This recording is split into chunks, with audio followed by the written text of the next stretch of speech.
Hi, I'm Bob Trask. This is our weekly reset. Today we're going to talk about becoming consciousness. Becoming consciousness.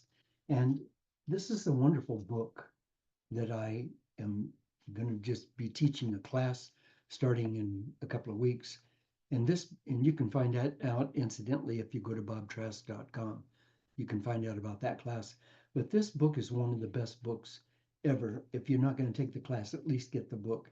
It's a it's a powerful book, and and in this book, David Lynch, as you well know, is famous filmmaker and actor and writer, said he wrote the foreword and he said, "Do we have free will? Is there order or chaos in the universe? How do we create the best lives for ourselves, fulfill our desires, and create peace and harmony among people and among the nations?" I've I have taught hundreds of thousands of people around the world. And when I show up in some countries, there's a big thing in the newspaper, Bob Trask is coming, and then these big halls are filled with people and they're all just avid to be there. Why? What did they want? They wanted me to teach them how to fish or how to sail a boat or how to do first aid. What did they want? They want something that they're reaching for. They want to become conscious. They want to becoming they want to become all that they can be. They know that they know somewhere deep inside of them, as you do, as I do, as we all do, that there's a heck of a lot more to life than just having a beating heart. There's an awful lot more, an awful lot more.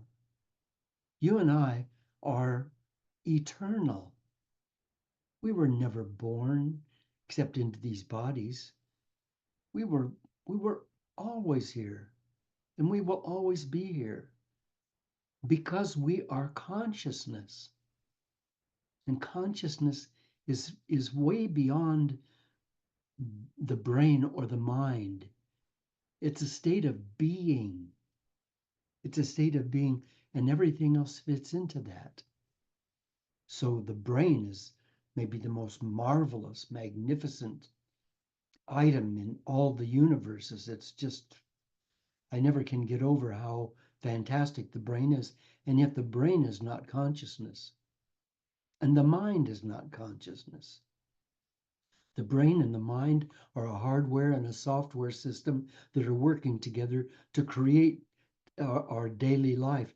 But out of that, we have to recognize that there is something bigger, something far, far bigger.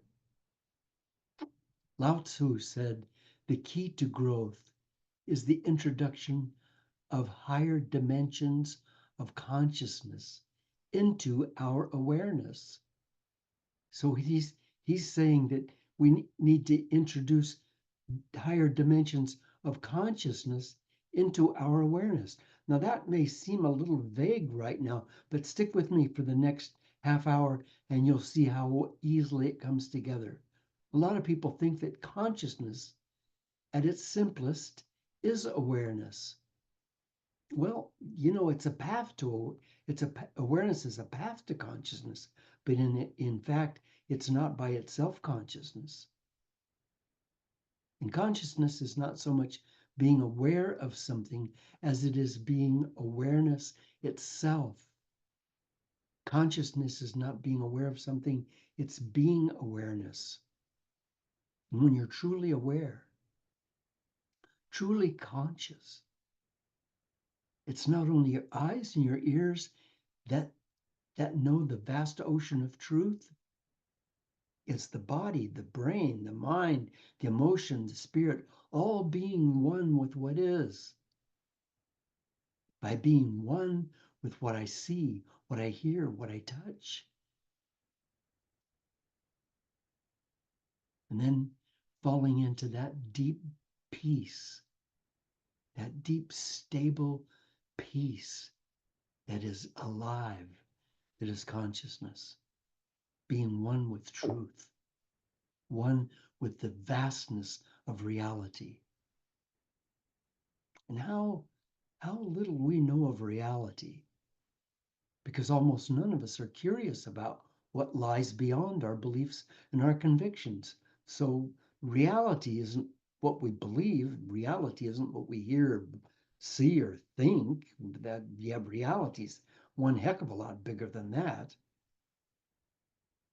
And that reality, that that enormous reality that's beyond our beliefs and our convictions and our ideas and our opinions and our memories, almost none of us are exploring the unknown with our intuition.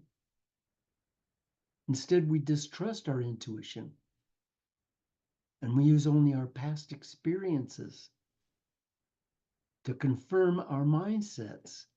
So we have an idea, this is the way it is. I know it's the way it is. And I'm going to use all of my past experiences, all of my memories, which make up my opinions and my beliefs. I'm going to use all of those to prove that, by golly, I'm right. And Joseph Campbell said, when we quit thinking primarily about ourselves and our own self-preservation, we undergo a truly heroic transformation of consciousness. There's something going on here, something vitally important going on here that we don't know about.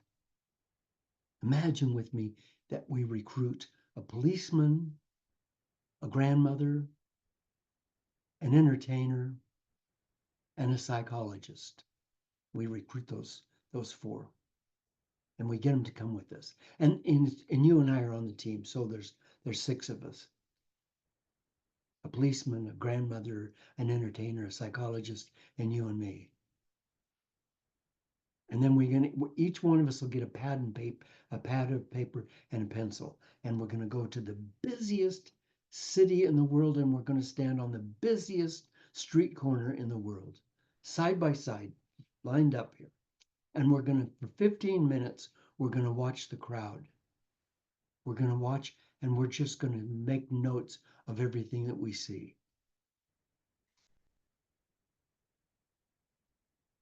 And then we'll go to a quiet cafe and we'll sit down and have a cup of tea or coffee, and we'll exchange observations from our notes.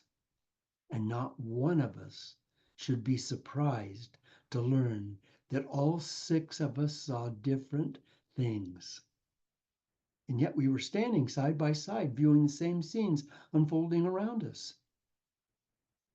And I think that we can see then that none of us, not one of us, is ever experiencing the same reality, the exact same reality. Not experiencing what the person next to us is experiencing. Not anyone, not anywhere, not at any time. And what this demonstrates is that we're each experiencing life on our own. None of us experiencing the same reality. No wonder we're so lonely.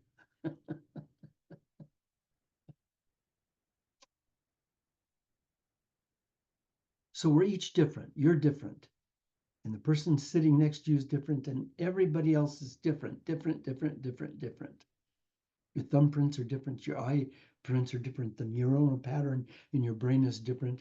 Your nerve system through your body is different. Your voice is different. Every single thing about you is different, except that we are bound together by a thing called love, which we care for each other. So that pulls us together, and we have families, and we have communities, and we have cities, and so on.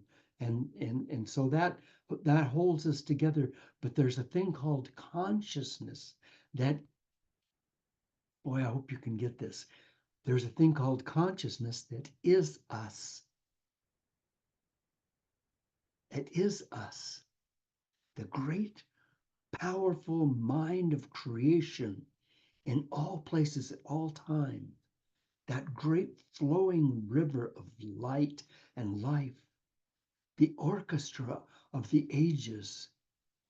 all of that, all of that is consciousness. And we are each a part of that consciousness. And not so much a part of it, but inseparable part of it. Inseparable. We can't become less than a part of it. We are each hearing the music, all of the music of all of the instruments of all of the universe all at once. That's consciousness. It's all flowing into us.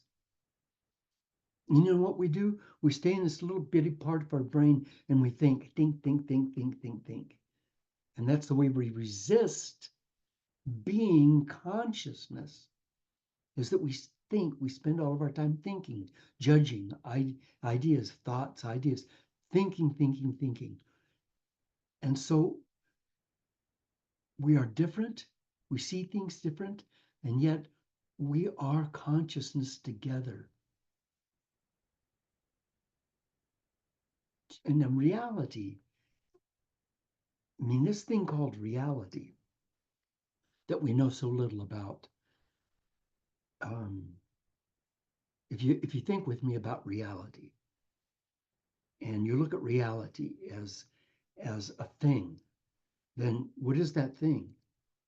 Is it a tree? Is it a mountain? Is it a cloud? Is it a kid, a woman, a man, an old person, a car? What reality? What is it? Oh, I guess it's all of that. Well, if it's all of that, then it's more than we can see, more than we can hear, more than we can taste or touch, more than we can know. It's beyond everything. Reality is so huge, it's so immense.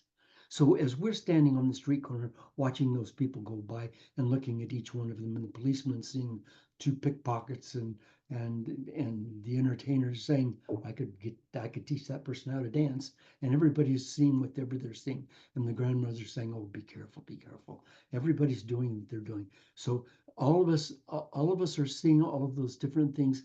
We're all seeing different aspects of reality. But could any one of us, or could all six of us, back away and just see all of that? See all of the crowd, see all of the people, see the buildings in the distance, see the sunlight shining on the windows in the buildings, see the tree growing, see the leaves fluttering in the breeze, see the cloud drifting slowly across the azure blue sky. Could we see all of that? Could we feel the wind on our cheeks? Could all of that come to be? Could all of that be at once? That's consciousness.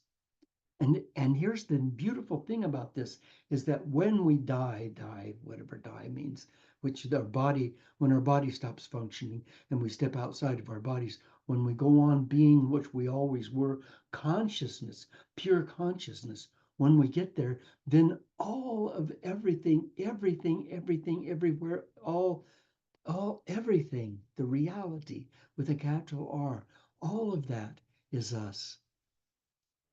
So as we're watching reality, we can change. We can change our attitudes. We can change our ideas, right? Our ideas and our attitudes about reality. We're in charge of that. But what also is going on is that reality is changing. It's like watching a movie and you're seeing all of the images on the screen. But if the camera goes off, there's just a blank screen. That blank screen is consciousness. Everything that plays on the screen is our game, is our consciousness or our awareness of consciousness. But this blank screen is consciousness. It is always there, everywhere, at all times. And everything is contained within it. And things that don't even exist are coming into existence through consciousness, called creation. Things that don't exist are suddenly burgeoning into reality. New species awakening, new ideas, new thoughts, new creations, new planets, new nebulae in the outer space, beautiful blooming flowers of the nebula. All of that's going on, all of that's happening on the screen Consciousness. Consciousness is all things forever. Forever. It's the great mind. And you and I are part of that mind. Why would we care? What difference is it going to make in my life or your life today, whether we become conscious or not? Because there, there is a beauty going on here, an incredible, incredible beauty. And we can't touch it, we can't see it, we can't hear it, we can't smell it, we can't taste it until we are conscious, until we are in that consciousness, so that we are not just seeing this little piece or this little piece or this little piece, or the grandmother on the corner just saying, no, I hope that little child, be careful. But we're not just seeing a piece of it, we're seeing all of it, and we're one with all of it.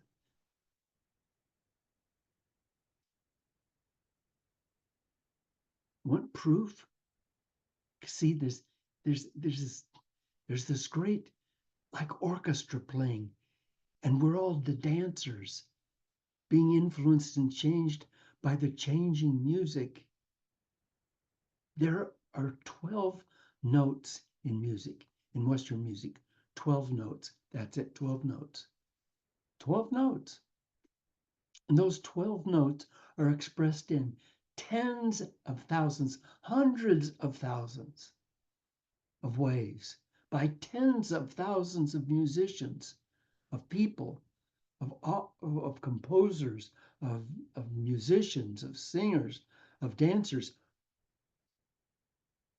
It's unlimited, unlimited, unlimited the amount of music that can come out of those 12 notes. Unlimited. How about Van Gogh's paintings? How about that? Was Van Gogh was seeing a reality. Boy, with that, I'll paint that reality. Manet was seeing a reality. Monet was seeing a reality. And all of those great artists were seeing nature, and they were all painting nature. There's only one nature, right? Oh, no, no, no. The nature's changing. It's always changing, always changing. And so they were all seeing different changes and changes within themselves. And that wonderful ability to dance with consciousness enabled them to see life and to have life in a way that most of us never will. I know that Van Gogh, for me, just an unbelievable artist, just blows my mind artist. I know that's true for you, or maybe you have another great artist. But that artist was not a greater experiencer of life than you are. Van Gogh was not smarter than you. Van Gogh was not better able to interpret or to experience reality with a capital R. He was not better at that than you are. He just did it. Monet did it. Monet did it. Beethoven did it. Chopin did it. All of the great musicians and artists and sculptors and authors and writers, John Steinbeck, all of the great authors of all time, they all just did it. They all just said, let me take this thing called consciousness. Let me take the top off that bottle and dump it out and let it flow through me. And let me express it as it flows through me. And that's consciousness.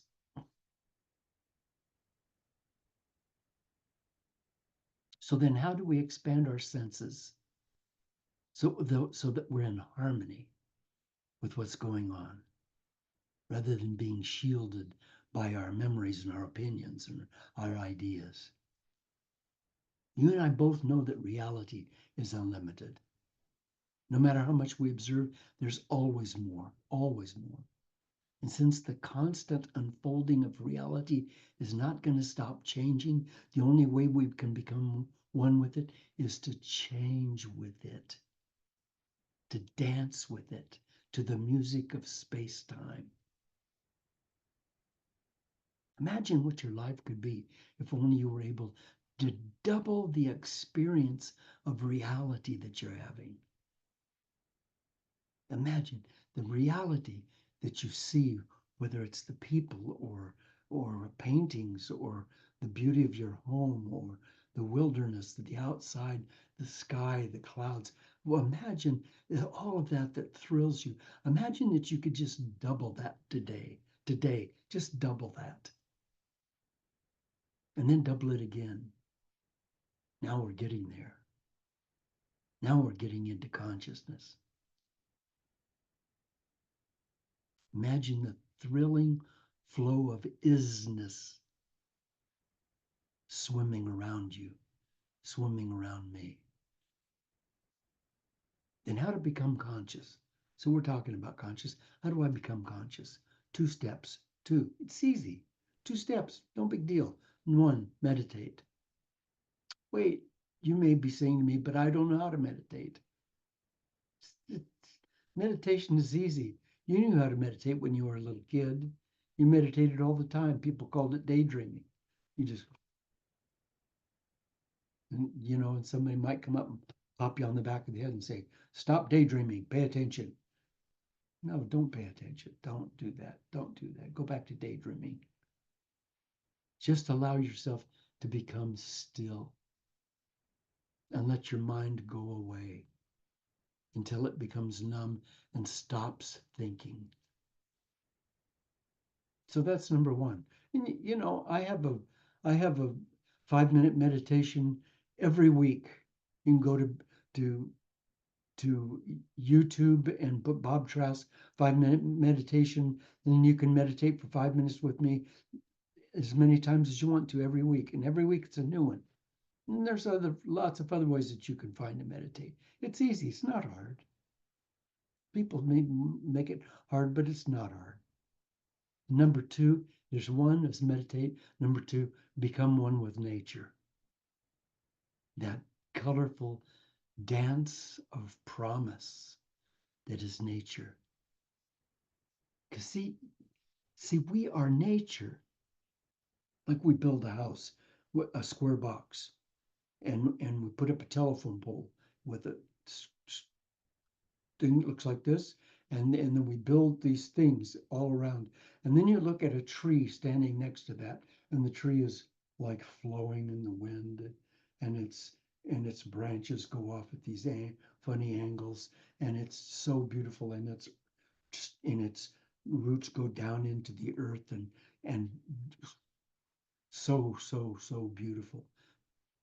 And that building will probably be very important to a lot of people, but it's not nature. The tree is nature, and the tree can feed you. The building is not going to feed you. You can look at the building and say, there is a building. But when you look at a tree, you can breathe it, you can feel it, you can taste it, you can be the tree. Somebody asked me one time, what would happen if I died and came back as a tree? And I said, you already have. Because we are all the trees. We are consciousness. We are the trees. We are the ocean. We are the sea. We are the sky. We're the clouds. We're the eagle hanging on the updraft of warm winds over the mountaintop. We are all that. That's consciousness. So become one with nature. Be Allow yourself to just be in nature and don't think about it. Stop thinking. Just feel it, just dance with it. In meditation, we return from the artificial to truth, to our soul, and then we discover ourselves. We discover ourselves to be divine. We discover ourselves to be divine love. And there we find our eternity. That's where we find our eternity, true consciousness. And it's there that we gain all consciousness, loved and blessed and safe and free. David Lynch, um, who I quoted in this book, said meditation is to dive all the way within, beyond thought, to the source of thought and pure consciousness. He said it enlarges the container. That's you and me. It enlarges the container every time you transcend. When you come out refreshed, filled with energy and an enthusiasm for life. On this planet, on this planet, there's this great ocean, just all the oceans, the different seven seas, and and they're vast and they're deep and they have fresh, cooling waters and they have tranquil scenery and oh gosh, they're just so beautiful. And I'm so attached to the oceans. I mean, I just belong in the ocean. And they're filled with hidden mysteries. And people go down to the seashore to bathe or to wade in the water or just even to gaze out at the beauty of that. But there's another ocean, and it's far greater than the physical waters of this earth. It's an ocean of grace. And it's not someplace we need to seek, it's around us all the time. It's healing our bodies. It's right here, right now. Right now, it's swirling around you, right now. It's giving you life. It's replacing the cells in your body that are dying and falling away. Billions of them every day. It's that sea of grace. It's that sea of consciousness. It's healing you. It's waiting to be discovered, just waiting to be discovered. And when we're soaring in that wisdom, we find that we've never been alone, never, ever, ever been alone. And that we've always been cradled and cared for in that heart of wisdom and in that heart of love. And then our capacity to love others and to love nature, boy, those just expand within us. And just as that ocean has been there for all ages, so has the spiritual ocean of love lying inside of us, is waiting for us to wake up. And meditation is the first step toward that sea.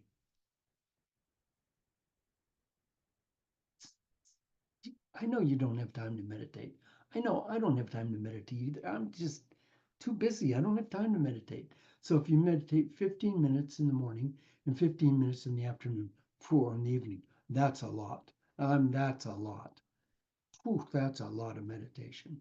That's 1/48th of your day. But what if you just meditate 5 minutes in the morning, 5 minutes in the afternoon or evening? We can certainly do that. And and what if you say, well, I'll try it, but I'm no good at meditation, but I'll sit for 5 minutes and just be quiet and try to keep my mind from going different places, and I'll just do that. And maybe I'll play some music and I'll listen to the music and I'll just focus on the instruments and music so that I can get my mind out of thinking. Maybe I'll just do that for 5 minutes. That's meditation. Hello, that's meditation. So consciousness isn't an intellectual matter. We can't get into consciousness through thinking. Consciousness is who we are. When we take off the cloak of this false identity, consciousness is expanding ourselves as pure bliss, as pure ecstasy, as pure joy, as pure love. Pierre de Pierre Deal, Pierre Tier, Pierre Teilhard de Chardin. One of my I stumbled over his name, even though he's one of my favorite thinkers of all time. Pierre de Chardin said, we are not human beings having a spiritual experience. We are spiritual beings having a human experience. So today's talk is about consciousness, about becoming conscious, about becoming consciousness. And it's the next step. And it's not a big deal. And I'm not asking you to do a big thing. I'm just asking you to start paying attention to reality, to real reality, to the real reality. If somebody said what really was going on the street in front of the six of us, what was really going on, the only real true answer would be change. Change was going on. And if you and I are willing to be change, then we're going on. And that's consciousness. Thank you for being with me today. Thank you. Please stop by bobtrask.com, bobtrask.com, and leave a donation to help me continue my work in the world. Thank you. I appreciate that. And um, go have a good week. Be conscious, laugh a lot, and I'll see you next week.